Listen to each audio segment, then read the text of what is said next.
High. High, আপনি ছবির থেকে বাস্তবে বেশি সুন্দর। আর কি কি শুনতে হবে আমাকে? সেই কালার থেকে শুরু করেছেন, কিন্নরি কণ্ঠ, এখন আবার বলছেন আমি নাকি ছবির থেকেও বেশি সুন্দর। আপনার এই হাসিটা আরো বেশি সুন্দর। ফ্লার্ট উইথ মি আসতে না আসতেই শুরু করে দিয়েছেন, বুঝেছি। এখানে আর বেশিক্ষণ থাকা যাবে না। দেখেন, আমি যা বলতেছি আমি অনেস্টলি বলতেছি। স্ট্রেট ভালো, স্ট্রেট কাট মানুষ আমার খুব পছন্দ।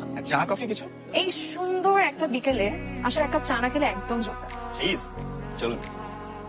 আপনার কবিতা খুব পছন্দ, তাই না? সারাদিন ফেসবুকে কবিতা পোস্ট করে দেখে এই কথা বললেন, তাই না? কবিতা হচ্ছে নিঃসঙ্গতার বন্ধু। আমার কবিতা খুব ভালো লাগে। মানে আপনি সিঙ্গেল? আপনি না সেই কখন থেকে খালি সিঙ্গেল সিঙ্গেল করে যাচ্ছেন। আচ্ছা, তুমি তো আমার জুনিয়র হবা, ওকে তুমি করেই বলি। You are too fast. I am furious, fast and furious. আপনাকে দেখে তো ফিউরিয়াস মনে হয় না। আপনাকে দেখে মনে হয় আপনি খুব শান্ত, শিষ্ট, কেয়ারিং একটা ছেলে। কমপ্লিমেন্ট মাথা পেতে নিলাম, তবে আমি ফিউরিয়াস না, আমার বাইক ফিউরিয়াস। আপনার বাইক? হ্যাঁ, আমাকে আপনার বাইকে করে ঘুরাবেন? আমার বাইকে চড়তে খুব ভালো লাগে। অবশ্যই। চলেন। চলো। এরপর কি হলো? প্রেম হয়ে গেল? কি বলেন কি ভাই? প্রেম কেন হবে? This is friend. সবাই বুঝছি উই আর জাস্ট ফ্রেন্ড। ভাই কলেজ কথা বলো। হ্যালো ভাইয়া, আপনার সাথে একটা কথা বলার ছিল। আমাকে একটা হেল্প করা যাবে? কি হেল্প? আপনি আমাকে 20,000 টাকা ধার দিতে পারবেন? আমার না মাথায় একদম কাজ করছে না। আমি আমার ফ্রেন্ডের কাছে চেয়েছি, কিন্তু খুব প্রবলেম করে আপনাকে ফোন দিয়েছি। ভাইয়া প্লিজ একটু দেখেন না। আমি প্রমিস করছি আপনাকে আমি 15 দিনের মধ্যে টাকাটা ফেরত দিয়ে দেবো। ভাইয়া প্লিজ একটু দেখেন। এই মুহূর্তে 20,000 টাকা? প্লিজ একটু দেখেন না প্লিজ। আচ্ছা, আমি দেখতেছি কি করা যায়। টাকা দিতেছে তোমার কাছে? ভাই তুমি তো মনে হয় ফ্রড মেল পারলে করেছো। মানে কালকে পরিচয় হলো, আজকে টাকা যাচ্ছে। এরকম মেয়ে কিন্তু ঢাকা শহরে ঘুরি ঘুরি আছে, বুঝছো? আমার তো এটা ভালো লাগতেছে না। শোনো, তুমি কিন্তু টাকা দিবা না। এই টাকা তুমি আর ব্যাক পাবা না, বুঝছো?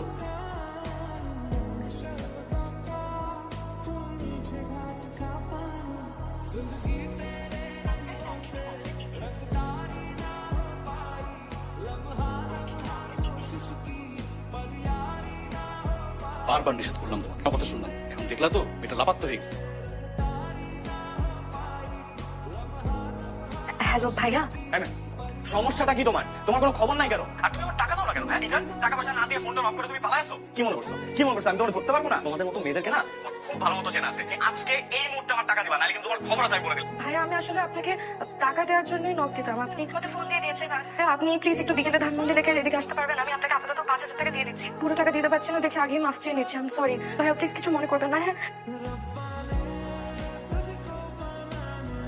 এখানে 10,000 টাকা আছে, নিন। 5 না দিবা বলছিলে? বাড়ি থেকে হাত খরচে টাকা নিয়ে আসছিলাম, আপনার দরকার দেখে দিয়ে দিলাম। আসি। এক্সকিউজ মি, কে আছেন?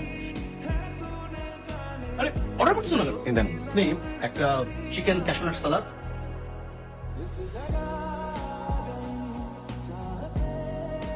আমি জানতাম আপনি এখানে দাঁড়িয়ে থাকেন। একটু ওদিকে চলো, তোমার সাথে আমার কিছু কথা আছে। আমার বাবা সুদের উপরে কিছু টাকা ধার নিয়ে বিদেশ চলে গিয়েছেন। বিদেশ চলে যাওয়ার পর তার কোনো খোঁজ খবর পাওয়া যায় না। ওখানে যে প্রতারণার শিকার হচ্ছে। চাকরি করতে তাকে ওনার নিজেরই খরচ চলতো না, আর পাওনাদাররা মাকে বিরক্ত করতে একদমই ছাড়েনি। তাই আমি আসলে কি করবো ভাবতে না পেরে আপনার কাছ থেকে টাকা কটা ধার চেয়েছিলাম। তুমি এগুলো আমাকে আগে বলবা না? কি বলবো তাকে? কেনই বা বলবো? আপনি কে? আমি আমি তোমার ফ্রেন্ড। মাত্র কয়দিনের পরিচয় ফ্রেন্ড? একদিনের পরিচয়ে তুমি আমার কাছ থেকে টাকাটা চাইতে পারো, একদিনের পরিচয়ে আমি তোমাকে বিশ্বাস করে টাকাটা দিতেও পারো। তাহলে একদিনের পরিচয়ে কেন ফ্রেন্ডশিপ হওয়া যাবে না? বিশ্বাসের কথা আপনি আমাকে বললেন।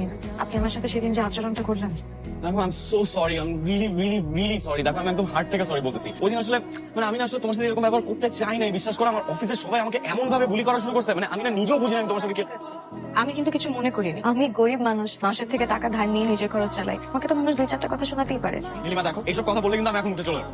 আপনি কিন্তু অনেক কিউট। এত সুন্দর করে কথা বলেন দেখে আপনার উপর বেশিক্ষণ রাগ করে থাকা যায় না। বসেন। দেখো, এখন থেকে সব রাগ টাক বাদ। আজকে থেকে উই আর ফ্রেন্ডস। তুমি আমাকে আপনি করে বলবো না। আপনি বলেন তো কেন বন্ধুত্ব চান? মানে সিম্প্যাথি? আই ডোন্ট নো, আমি জানি না, ঠিক আছে? আমি জাস্ট এতটুকু জানি যে এই কয়দিনে তোমাকে আমার অনেক ভালো লাগছে। এখন তুমি আমাকে প্রশ্ন করো না কেন ভালো লাগছে, কারণ সেটার উত্তর আমি দিতে হবে। তুমি তোমার মাকে অনেক ভালোবাসো, তাই না? অনেক। আর আমি ছাড়া তো কেউ নাই আমার। বাবা মারা যাওয়ার পরে উনি আমাকে ছিল। আমি আমার মাকে অনেক ভালোবাসি। আমি আমার মাকে এমন একটা সকাল দিতে চাই যে সকালে ঘুম থেকে উঠে তাই টাকা ধার চেতে হবে এটা আমার মার ভাবতে হবে না। আপনাদের ভয়ে আতঙ্কিত হতে হবে। আমি আমার মাকে এমন একটা সকাল দিতে চাই। তোমার এই সুন্দর সকালের জন্য তোমার পাশে থাকবো সবসময়।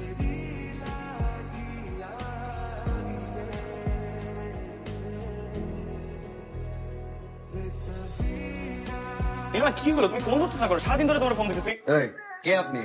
এত রাতে ফোন দিয়ে ডিস্টার্ব করতেছেন কে? ভাই, এটা নীলিমার নাম্বার না? হ্যাঁ, নীলিমার ফোন। আমি ওর ফ্রেন্ড। আপনি? এই মেয়ে, আমি কে মানে? নীলিমা আমার বউ, বউ। বুঝতে পারছেন? আপনি ওর হাজবেন্ড? জি। হ্যালো, নীলিমা, কি হইতেছে এসব? উনি কি বলতেছে? উনি কি তোমার হাজবেন্ড? আমি তোমার সাথে কালকে কথা বলি। রাখি। নীলিমা, নীলিমা। তুমি কি বলতেছো? উনি কি সত্যি তোমার হাজবেন্ড? হ্যাঁ, উনি সত্যি আমার হাজবেন্ড। কিছুই বুঝতে পারতেছি না। আমি তোমাকে আমার জীবনের সব কথা বলি নাই রামি, কিছু জিনিস গোপন করেছি। কলেজে থাকতেই আমি সাইদের প্রেমে পড়ি। আমাদের রিলেশনশিপটা আমার বাবা কোনোভাবেই মেনে নেয়নি আর আমাকে জোর করে বিয়ে দিতে চেয়েছিল। তখন এই শহরে পালিয়ে আসি সাইদের হাত ধরে, একটা বাসায় উঠি, আমাদের ছোট্ট সুন্দর একটা সংসার হয়। কিন্তু কিছুদিন পরে জানতে পারি সাইদের আসল রূপ। দিন রাত নেশা করতো আর আমাকে মারধর করতো। একটা সময় পর আমি আর সহ্য করতে না পেরে পালিয়ে আসি। এবার ভেবেছিলাম সুইসাইড করবো, কিন্তু পরে ভাবলাম যে সুইসাইড করলে লাভ কি। অনেক কষ্ট করে একটা জব ম্যানেজ করি একটা রেস্টুরেন্টে। আর আমি সেদিন আমি আমার জন্য তোমার কাছে টাকা চাইনি, আমি চেয়েছিলাম সাইদের জন্য। ও নেশার টাকার জন্য আমাকে অনেক প্রেশার দিচ্ছিল। ডিভোর্স দিচ্ছ না কেন? আমি চাইলে ওকে ডিভোর্স দিতে পারবো না। ওর কাছে আমার কিছু ইন্টিমেট ছবি আর ভিডিও আছে। আমি যখনই বলি যে আমি ওকে ডিভোর্স দিব, ও আমাকে ছবিগুলো ভাইরাল করে দিতে। কি বলছো নির্মল?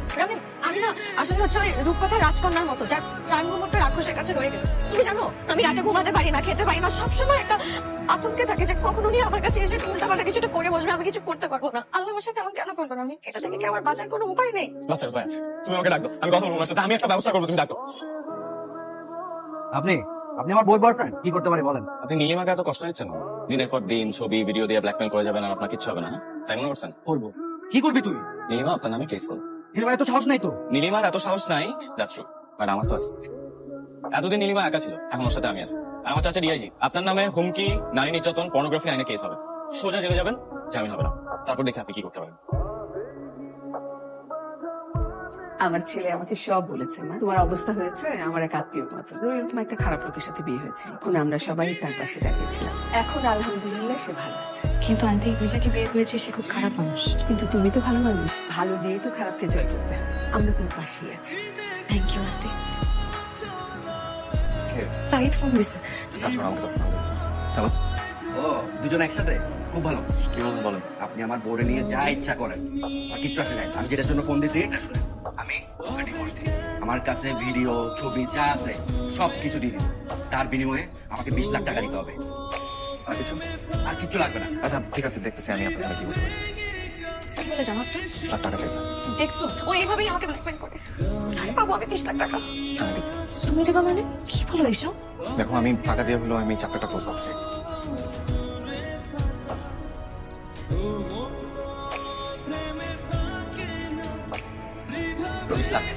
আপনি সাত চালাবেন, আপনি সাত চালাবেন। সাইন করেন। আমার ছবি আর ভিডিওগুলো কই? এই যে ছোট ট্যাপটা কই? ছোট ট্যাপটা কই? হ্যাঁ? ট্যাব, আমি তো ট্যাব দিয়ে দিছি না, ট্যাব তো দিয়ে না, ছোট ট্যাপটা কই? ছোট ট্যাপ কি করে? ছোট ট্যাপটা কই? আমার জীবনটা শেষ করে দিছিস। ছোট ট্যাপটা কই?